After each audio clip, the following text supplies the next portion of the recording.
What's up guys, this is Cory. Welcome to CNA Films and Animation. Today I'm going to be talking about a Best Picture nominated film from 1999, Stephen King's The Green Mile. So The Green Mile stars Tom Hanks and Michael Clarke Duncan and was directed by Frank Darabont. So The Green Mile is about armed guards at death row. It follows their, work, their lives and everything, and they have the death row inmates and everything. The film's set in 1935, and they get this very big, very tall black guy who comes in onto death row, known as John Coffey, and John Coffey is accused of raping and murdering 2 little girls. And, when he gets there, he's just the nicest guy ever. You would never suspect someone this nice to rape and kill 2 little girls. And it pretty much follows the prison guards, and they soon find out that John Coffey may have a special gift that is unlike anything from this world. The film was nominated for 4 Oscars, which included Best Picture, Best Supporting Actor for Michael Clarke Duncan, Best Adapted Screenplay, and Best Sound. The film did not win any of the Oscars it was nominated for, which in my opinion is a huge mistake on the Academy's part. Tom Hanks is amazing in his performance of Paul Edgecombe, and he is kind of the character that grounds the entire film. You completely believe his character and everything, but the true star, the one that just absolutely shines, is Michael Clarke Duncan. Michael Clarke Duncan gave a performance that should have won him the Oscar, and unfortunately it went to Michael Caine for The Cider House Rules. Nothing against Michael Caine, but he had already won an Oscar. Michael Clarke Duncan should have won. That's just my opinion. This film also has a huge supporting cast. You have David Morse, Bonnie Hunt, James Cromwell, Sam Rockwell, and Doug Hutchinson. A lot of fantastic actors in this. A lot of them are faces that you recognize, but you're never quite sure what their names are. But, everyone brings their A game with this film, and it's just absolutely one of my all-time favorite movies. There's a character in this film known as Percy Wetmore, who you loathe by the end of the film. I mean, you just hate his guts. At least I do. I absolutely hate his character. And, a lot of that goes to Doug Hutchinson's acting. I mean, he does a fantastic job as the sort of villain guard in this. He's there because his uncle or something is a governor someplace, and he has connections that are higher up, and that's why he's on death row. And he is just a asshole. I mean, seriously, I hate his guts every time I see this film, and it just truly means that he does a fantastic job as the villain.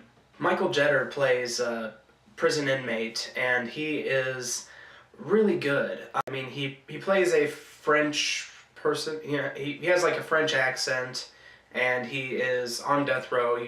The film never specifies exactly why he's on death row, but the book specifies, and the book said that it was because he was an arsonist and a rapist and a murderer and everything.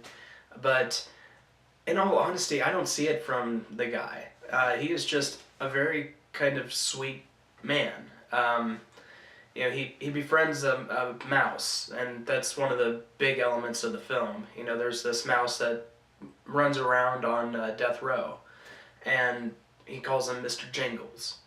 And Mr. Jingles and Edward Delacroix both have this connection, and it's just a really nice connection.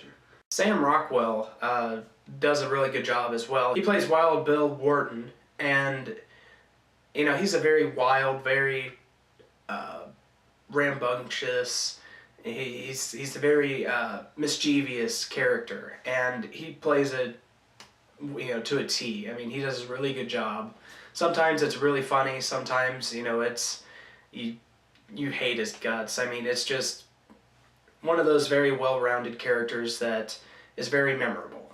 Frank Darabont directed The Shawshank Redemption before this, and then after made The Mist, and that's it.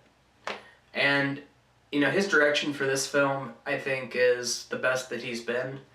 Shawshank Redemption is a fantastic film. I'm going to review it in the future, but I don't think it can be even compared to The Green Mile.